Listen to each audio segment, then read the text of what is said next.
Verano de 1944, sobre el norte de Francia, 7:44 horas. A más de 20.000 pies, humo y metralla cortan el corredor aliado. Abajo, columnas avanzan. Arriba, un error cerraría el paso. El P-47 mantiene altura mientras la radio se rompe en estática. 40 minutos de combustible fijan el límite de permanencia. 2 cazas emergen del sol. Otros descienden desde el humo. El radial ruge. La cabina vibra. La mira espera disciplina. Una ráfaga antiaérea sacude el ala y mancha el parabrisas de aceite. Sus órdenes son claras. Proteger el paso, no perseguir la pelea. Si desciende ahora, perderá energía y el corredor se cerrará. Mantiene rumbo, con el enemigo acercándose otra vez. Verano de 1944. Cielos del norte de Francia durante el avance aliado después del desembarco. La mañana abrió con tráfico aéreo constante sobre una franja de humo y caminos rotos. La misión de escolta y cobertura exigía mantener libre un corredor para cazas y aparatos de apoyo. Si ese corredor se cerraba por una pelea mal planteada, los aviones de abajo y las columnas en marcha pagarían el costo. La presión no estaba en ganar una exhibición de maniobra, sino en conservar altura y tiempo sobre el frente. A las 7:10, el tablero de operaciones marcaba salidas escalonadas y una capa de humo creciendo hacia el este. Un despachador movió una regla sobre el mapa cuadriculado y recortó la zona útil de patrulla. La primera señal observable llegó con un reporte de tierra sobre ráfagas antiaéreas cerca de un cruce de carreteras. Otro reporte confirmó estelas bajas y una rutina enemiga distinta, con entradas rápidas desde el sol. La restricción medible quedó fijada en una ventana de combustible de poco más de 40 minutos en estación. La altura de trabajo se ordenó por encima de los 20.000 pies para conservar ventaja de energía. El alcance claro de radio sería irregular por humo, fuego antiaéreo y saturación de frecuencias en el frente. Entre las plataformas de barro, la línea de vuelo parecía un taller golpeado y todavía activo. Había charcos con película de gasolina, cajas de munición abiertas y lonas pegadas al suelo por aceite. Los camiones de servicio dejaban marcas negras entre restos de cajones, bidones y ruedas dañadas. Más allá, el paisaje subía en capas de humo gris, campos abiertos y setos cortados por cráteres. Y se veían columnas finas de incendio donde antes había granjas y depósitos pequeños. Un transporte ardido seguía junto a una zanja, con el metal torcido hacia arriba como una bisagra rota. La artillería aliada levantaba polvo seco en ráfagas cortas y la antiaérea respondía con nubes oscuras. El aire olía a combustible evaporado, aceite caliente y tierra removida. El ruido del motor radial en ralentí hacía vibrar las herramientas sobre una mesa de campaña. El metal del fuselaje calentado por el sol devolvía calor en la mano de los mecánicos. El ancla de la misión era un piloto estadounidense de P-47 Thunderbolt, asignado a cubrir ese corredor de paso. Su función era proteger la ruta aérea, romper ataques de interceptación y evitar combates que drenaran velocidad. Su restricción era concreta: entrar, sostener altura, no bajar de la reserva marcada y salir con margen. Algunos pilotos de la misma ala llamaban al P-47 un yunque volador cuando pensaban en giros cerrados. La nariz grande y el motor radial daban confianza para absorber castigo, pero también imponían masa. El aparato no premiaba la impaciencia cuando la pelea se comprimía en círculos lentos. A las 7:22, el piloto subió al ala y se ajustó el paracaídas contra el respaldo blindado. Un mecánico le pasó la tabla de chequeo manchada de grasa y señaló la presión de aceite esperada. El armero revisó con el dedo una cinta de cartuchos calibre 50 antes de cerrar la tapa. El piloto colocó el mapa doblado en el bolsillo lateral de la cabina. Ajustó el reloj de pulsera con la hora del tablero y lo comparó con el reloj del panel. Probó la máscara de oxígeno. Apretó la manguera y escuchó el paso seco del flujo. Movió la palanca de gases un tramo corto y sintió la resistencia limpia del varillaje. Tocó la palanca de paso de hélice y dejó la marca donde debía iniciar el rodaje. Un mecánico retiró los seguros de las superficies de control y levantó el pulgar. Otro desenrolló el cable del arrancador externo y lo conectó bajo el capó. El jefe de línea revisó las tapas de las 8 ametralladoras y cerró los seguros. Un armero cargó una caja de eslabones vacíos en el camión de apoyo y apartó otra caja de repuesto. Un técnico limpió el cristal de la mira y alineó el aro reflector con el eje. Otro fijó una banda de cinta en una unión de carenado suelta por vibración previa. El mecánico de motor ajustó una abrazadera en una línea de aceite junto al radial. El armero montó la cámara de tiro y aseguró el rollo de película en su compartimento. El técnico de radio conectó el auricular, probó la transmisión y golpeó 2 veces el panel. El jefe de vuelo señaló la brújula remota y comparó lectura con la rosa pintada en tierra. Un mecánico retiró las calzas de las ruedas y las apiló contra un bidón vacío. El piloto cerró la cúpula, aseguró la traba y bajó el visor del sol. El montaje terminó con el gesto del brazo en alto y el motor ocupando todo el sonido. El radial comenzó con golpes secos, humo breve y una vibración que recorrió el fuselaje. La hélice tomó régimen y el aire lanzó polvo fino sobre las cajas de munición. El indicador de presión subió a su zona y la temperatura empezó a moverse con lentitud. A las 7:29, el P-47 rodó entre otros aparatos con las alas aún manchadas de barro seco. El piloto hizo pruebas de alerones, timón y elevador con movimientos cortos. El compás osciló un momento y se estabilizó cuando dejó de girar. Al fondo, una ambulancia pasó junto a una fila de neumáticos y un ala arrancada. La salida se realizó en pareja y luego en escalones, con separación para evitar polvo y choque. Cuando la potencia aumentó para despegar, la cabina se llenó de calor y ruido. El aparato dejó el suelo pesado, subió con firmeza y giró hacia la ruta señalada. Debajo quedaron setos, caminos blancos de tiza y remolques dispersos. A las 7:36, el piloto atravesó una capa de nube rota y ganó altura sobre el humo. Desde arriba, las explosiones antiaéreas parecían manchas negras que nacían y morían sin forma. El controlador de escolta dio un vector breve por radio y la señal llegó con estática. El piloto repitió su posición una sola vez y dejó de hablar para escuchar. Conservó potencia, mantuvo régimen y evitó correcciones bruscas en el ascenso. El P-47 respondía mejor así, acumulando energía en lugar de perderla en tirones. Esa disciplina era la diferencia entre un caza pesado y un blanco pesado. A las 7:41, la formación aliada que debía cubrir pasó debajo, parcial y dispersa por el humo. No era una línea limpia de manual, sino grupos pequeños cruzando huecos de visibilidad. Un paquete de aeronaves de apoyo se movía hacia una carretera con tráfico enemigo. Su protección dependía de que arriba hubiera espacio, no confusión. El piloto vio la primera referencia enemiga como un brillo corto al norte de una columna de humo.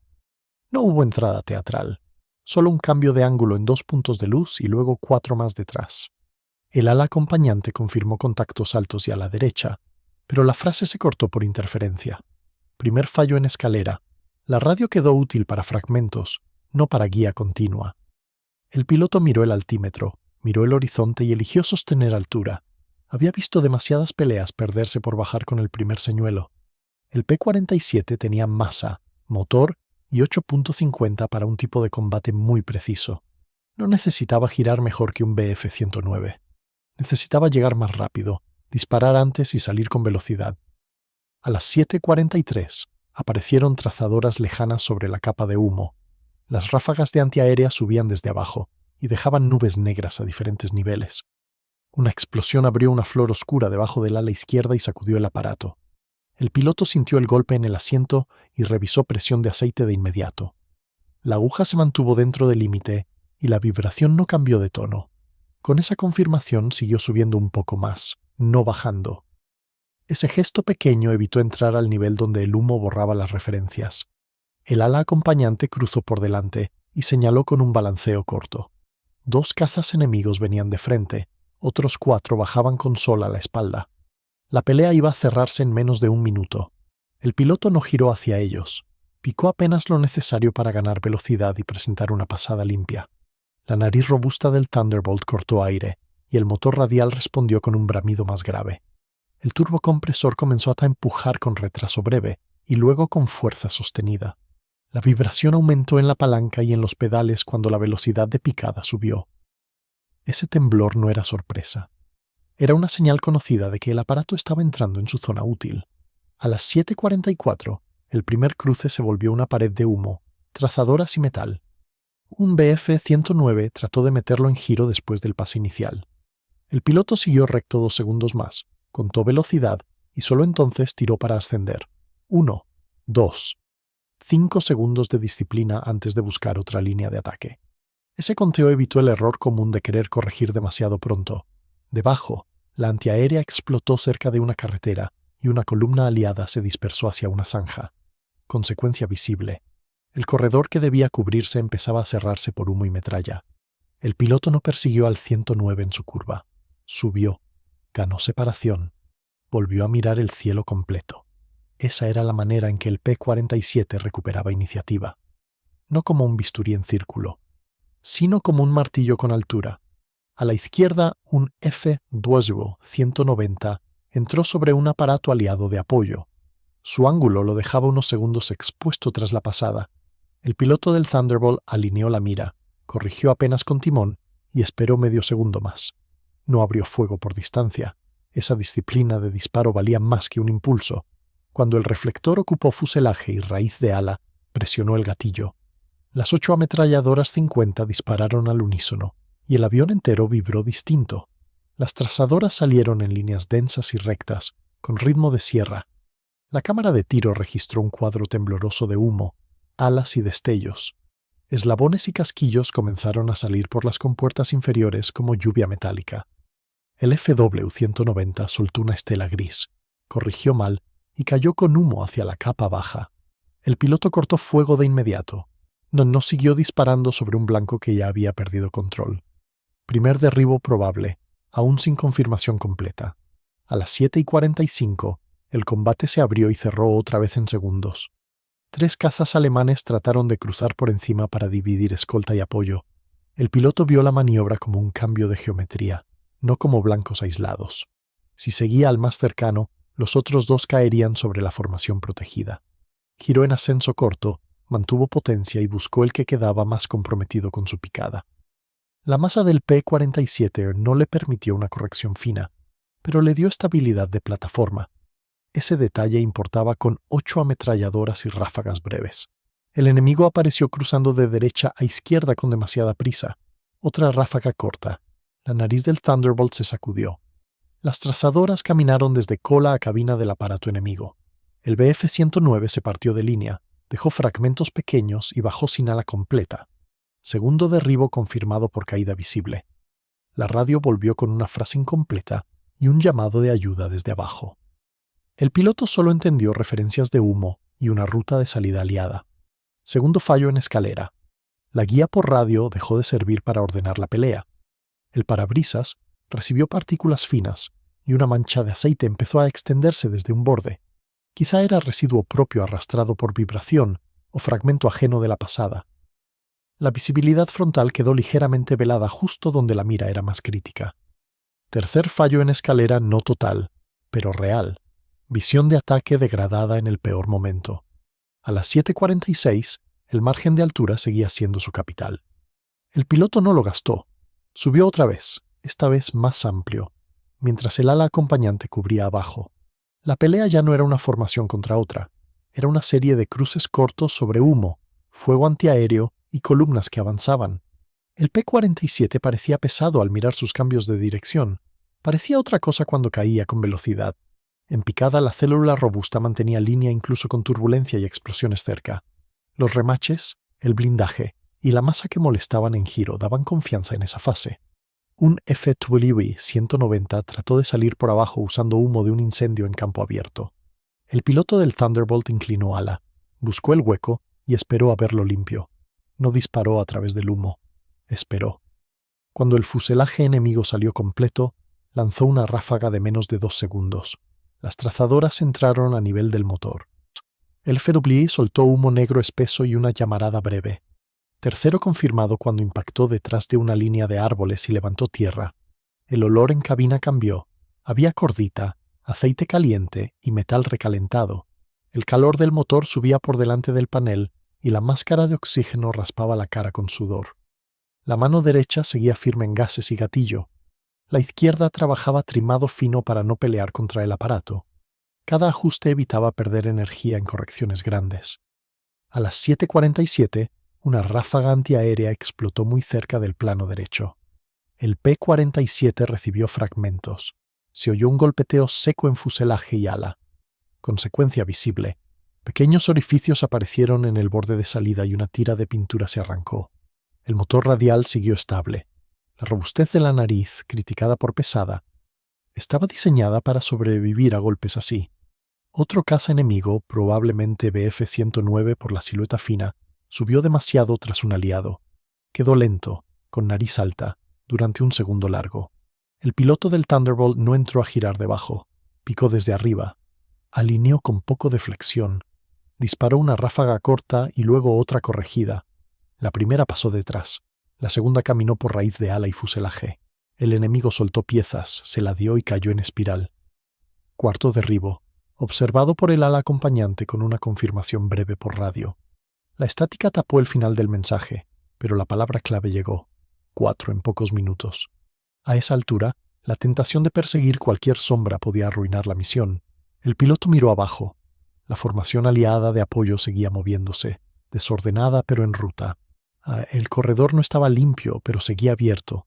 Ese era el punto operativo. No solo derribos, protección efectiva del paso. A las 7:48, el reloj de panel y el de muñeca mostraban casi el mismo minuto entre vibraciones. El piloto hizo una cuenta rápida de combustible y munición. El margen todavía existía, pero se estrechaba. Micropresagio de una línea. Cada pasada útil costaba altura, tiempo y trazadoras. Quedaban minutos, no una mañana. 6 minutos desde el primer contacto habían cambiado el ritmo del combate. El cielo que parecía dominar al P-47 ahora estaba roto en sectores por sus pasadas. Los cazas enemigos ya no atacaban en bloque. Entraban sueltos, corregían antes y se abrían más temprano. Esa ruptura de formación reducía presión sobre los aparatos protegidos. Un FW-190 apareció alto y cruzó con buena velocidad. No ofreció cola. Ofreció solo un cruce breve. El piloto del Thunderbolt usó el punto de mira adelantado y disparó un pulso corto. Nada visible. Cortó fuego. Esperó. Volvió a ajustar cuando el enemigo cometió un giro de salida demasiado largo. La segunda ráfaga salió con mejor ángulo. Se vieron impactos en la parte trasera del fuselaje. El FAA se intentó nivelar, dejó una línea de humo y descendió sin recuperar. Quinto derribo confirmado por caída continua y fuego en tierra segundos después. 5 derribos en 6 minutos de combate útil. La cifra no cambió la física del aparato. Cambió la lectura de quién estaba imponiendo el ritmo. El ala acompañante pidió reunión y marcó rumbo al oeste con frases partidas. El piloto respondió con una palabra y un clic corto. No hacía falta más. A las 7:49, la pelea ya no tenía la misma densidad. Quedaban trazadoras aisladas y explosiones antiaéreas siguiendo a los rezagados. El parabrisas estaba más sucio y la mancha de aceite avanzaba hacia la línea de mira. El piloto inclinó la cabeza para mirar por una franja limpia del cristal. La cámara de tiro seguía montada, pero su imagen también recogería vibración y manchas. Eso no importaba en el momento. Importaba salir con aparato, piloto y misión cubiertos. Consecuencia visible. 2 aviones aliados de apoyo cruzaron el corredor y soltaron su carga sobre la carretera. Se vieron destellos y humo nuevo donde minutos antes había interceptores entrando. El objetivo de cobertura había quedado protegido el tiempo suficiente. El piloto del P-47 subió una vez más para revisar el sector. La aguja de combustible ya estaba cerca del punto de decisión. No era momento de buscar un sexto derribo. Era momento de conservar lo logrado. El Thunderbolt tomó rumbo de salida con el ala acompañante unos cientos de metros detrás. A las 7:52 todavía hubo una última amenaza. Un caza enemigo apareció desde una nube rota y disparó de lejos. Las trazadoras pasaron bajas. El piloto no giró a duelo, metió picada leve, ganó velocidad, abrió separación y luego ascendió en rumbo. Esa secuencia resumía la decisión de toda la misión. Conservar energía, evitar giros innecesarios, disciplinar los disparos, usar la estructura, la velocidad y la potencia de fuego donde el aparato era superior. El enemigo no volvió a cerrar distancia. Bajo las alas, el frente seguía moviéndose con humo, camiones y cráteres. La guerra en tierra no se ordenaba por un duelo en el aire, pero el aire despejado durante esos minutos cambiaba qué unidades llegaban y cuáles no. A las 7:58, el piloto cruzó una zona con menos humo y revisó daños con un balanceo corto. Había agujeros en el ala. Un panel cerca del borde de ataque mostraba metal levantado. La presión de aceite seguía estable, pero una salpicadura en el costado de la cabina confirmaba fuga menor. El motor radial mantenía tono parejo. La robustez que parecía exceso de peso en instrucción se veía distinta en regreso. Sin ese frente blindado y esa estructura, algunos fragmentos habrían terminado la misión antes. La radio mejoró al alejarse del frente. Llegó un llamado claro del control con pregunta de combustible y estado. El piloto respondió datos mínimos. No dio relato, solo rumbo, daños, munición restante y regreso. A las 8:04, la base de avanzada apareció entre pistas de barro y vehículos. La aproximación fue más larga de lo normal por otro aparato con tren dañado.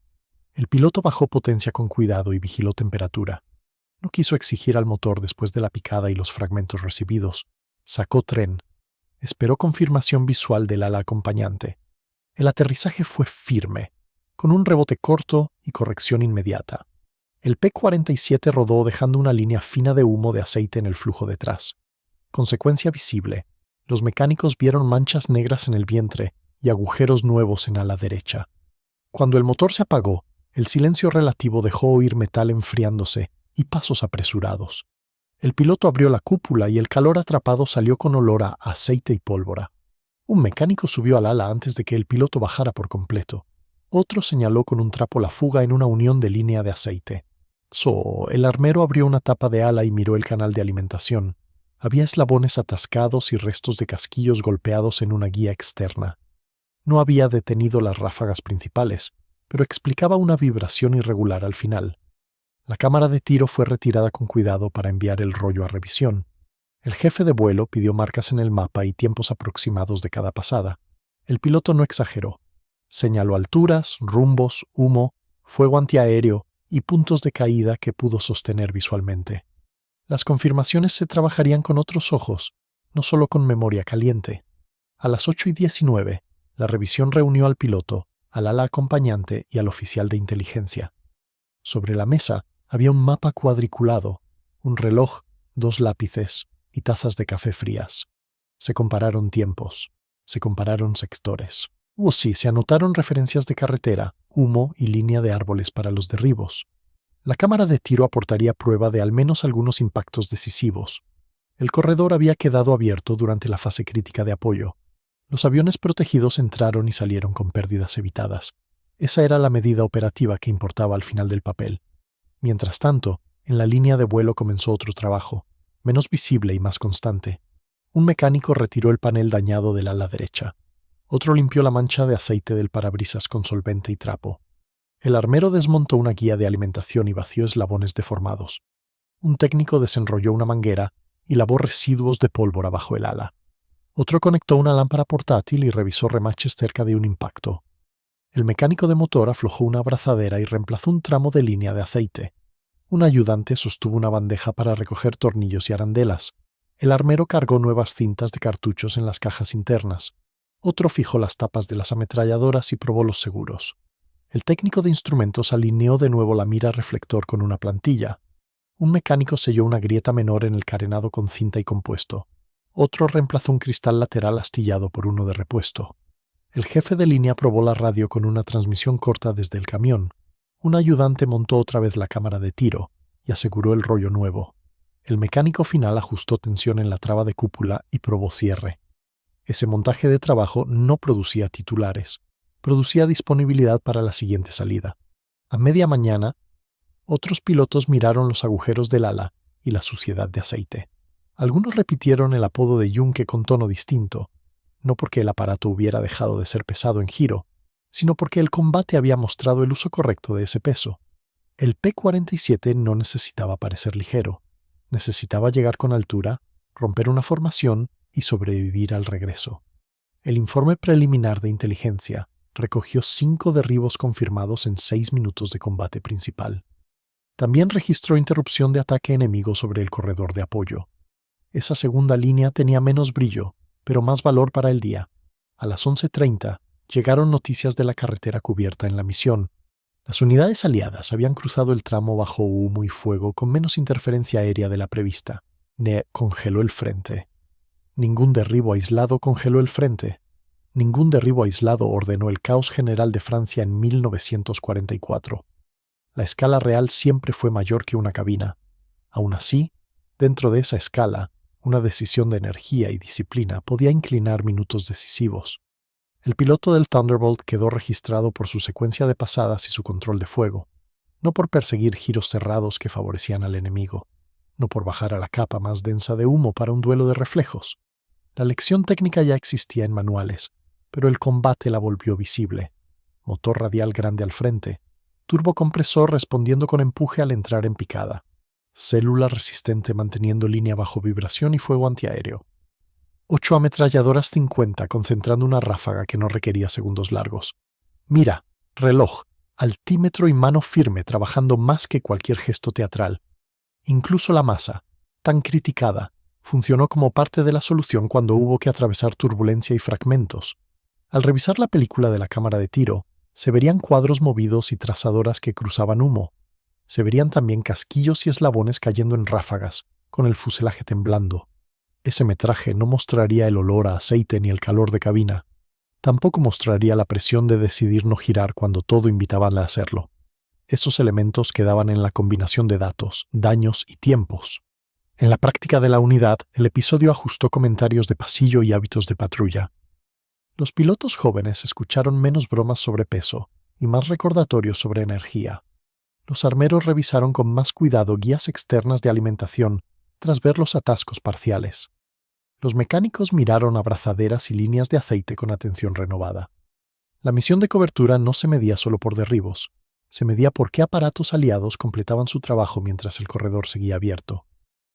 Antes del anochecer, el P-47 estaba otra vez en línea con metal limpio a medias y parches visibles. Los agujeros tapados no ocultaban lo ocurrido, lo documentaban. El aparato seguía siendo grande de nariz, pesado de presencia y poco amistoso para giros cerrados.